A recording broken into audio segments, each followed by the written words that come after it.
So, all the Well, way from Brazil, my first guest from Brazil is here, and Dr. Anna and I have been trying to meet yesterday, but she was with patients. So, over to you, Dr. Anna. Tell us all about it. well, I've been working, as I said, with dermatology for over 2 decades, dedicated to researching, studying, practicing, and also helping the unprivileged. In Brazil, we have a particular system which has us doctors in the very early age devote our practice to a series of hospitals that will have unprivileged communities as patients. So it's a great opportunity for us to learn not only about diseases and diseases that happen um, not only in the elite, but happen in the unprivileged scenario, but also about humanity. So our experience in Brazil is very broad when compared to other countries.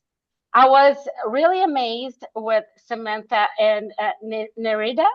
Did I get it right? Her name? Um, their stories about Lyme disease. Because, for instance, Lyme disease is very rare in Brazil, very rare. In my history, my background, I haven't had one single patient with Lyme disease. And the only two cases that I've heard of were in Sao Paulo with friends that had these patients coming from abroad. So, on the other hand, we have such a broad experience with medicine as it is without devices, without depending on lab testing and everything, that these patients were well taken care of and they were able to address their symptoms very fast and not evolve to a more serious scenario. And I am truly sorry for your experiences, ladies. And it was very powerful to hear it. And I want to hear more and learn more in the following sessions. Well, about my career, I have also a background working as a volunteer for an NGO. It was a French NGO in Brazil that was focused in childhood, giving opportunities for kids so that they will engage in school and they would have access to a series of courses, sports, dance, musical instruments, and all sorts of activities for them to be able to get out of the slums in Rio. That also enriched my career. And today, after these 2 decades and after the pandemic and how it impacted our lives, I have also conducted another social work for women and transgender patients with disfiguration and other problems related to domestic violence, violence against women and transgender in general.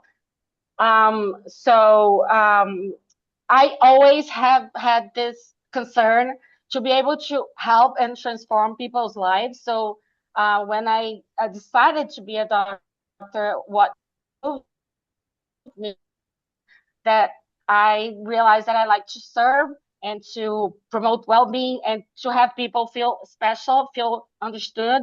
And this is still what moves me. Although I work mostly with aesthetics, aesthetics is a way to reconnect with ourselves. I always tell my patients that um, our self-care is the first step for our self-esteem. When you touch yourself, when you have a routine in which you are able to devote some time for yourself, to look at the mirror and not feel um, terrible and just feel confident and just, look at yourself with time and not always in the automatic, in the rush. it's always very important to have this time every day. More and more studies point out that it is important for this connection. Studies on neuroplasticity, studies on quantic medicine have reinforced this, that the skin is not only our protection tapestry, let's put it this way. The skin is a network of a complex neuroendocrine system, so it's tightly connected with our brain. And when our skin is not well, when our skin is itchy, for instance, it is signaling that something inside is wrong, is not going well. And it can be a disease, it can be low self esteem, it can be depression. And curiously, there are also some studies that point out, and they're not recent, right? They've been there for a while. It's been over a decade that we've seen studies analyzing how um, the positive effect of Botox and other aesthetic treatments have on our well-being. So they're coadjuvant for depression, for instance. Why? Because we have a biofeedback, a positive biofeedback. Sometimes you're feeling down, you're kind of low in energy, but you do a static treatment and you start feeling good about yourself. You look at the mirror and you're like, wow, I think I'm feeling better. And you start to smile more and you frown less. When you frown less and you smile more, your brain detects the message that you're doing fine, that you're happy, and it starts producing dopamine and serotonin and cephalin, a bunch of positive amino hormones that will drive well-being. On the opposite, if we frown a lot, if we're constantly, onto the screen and don't allow ourselves for leisure, for some, you know, some pause, some creative time, creative pauses, we start getting really tense. And the message we send to our brain is exactly the opposite. Our brain detects that we're depressed, we're tense, and we start developing insomnia. We start having bad thoughts. And why? Because we initiate a series of a release of a series of bad hormones. Let's put it this way: hormones that put us down. And so, with all this intricate universe of things related to skin and well-being, dermatology has always been my passion, and I try to allow it to um, achieve more people, as Yeah. well as uh, I am always mentoring doctors so that they develop state-of-the-art techniques to provide patients with authentic but very minimalistic and sophisticated results, differently than I what we've seen lately out there. I have to interrupt you, but your skin is beautiful. And I think Thank you. even with Lyme, we talked a lot about skin, not being able to use regular skin care and, multiple things. So your services definitely are useful. So what is your website? How can people reach you? And are you available to do Zoom or virtual with the American market or global market? Today was a global event. We had UK, Brazil, and Australia on, so that's awesome. So how can people reach you?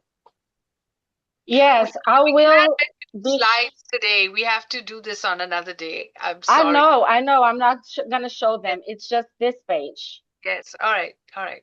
because it's got my Instagram, it's got my um the Academy's Instagram as well, but there's also my LinkedIn. I have my LinkedIn is this one. It's Doctor. It's right here. Can you see it? Wait, let Yes, me. I see it. It's Dr. Anna Carroll, like your name. Yes.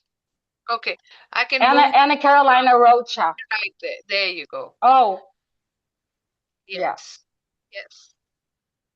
All right. I'll make sure Here. that these links are also available in the comment section. So you can reach out to her as well. So you can stop sharing now and let me close us out. Um, all right. Fantastic. I thought you all did great. Here's a big hand. Thank you, Alan. Thank you, Samantha. Thank you, Narita. Thank you, Dr. Anna. And we will have you all back if you all are available on May 20th and May 21st. Meanwhile, I'm available to you to do an interview with you for the podcast, and we can go into detail about your presentations. So thank you all for watching. And if you have enjoyed what I have enjoyed, please write us a comment. And to both you and Samantha and Narita, you did not have to go through all that you have gone through. And I'm really applaud you both for coming out of it and giving back. So thank you for sharing your stories today. I just can only imagine how difficult it has been for you both. So we would welcome you back to the show, and thank you, Alan, as always. And nice to meet you, Dr. Anna. So thank you all. And I hope to see you all soon again on the show. Thank you.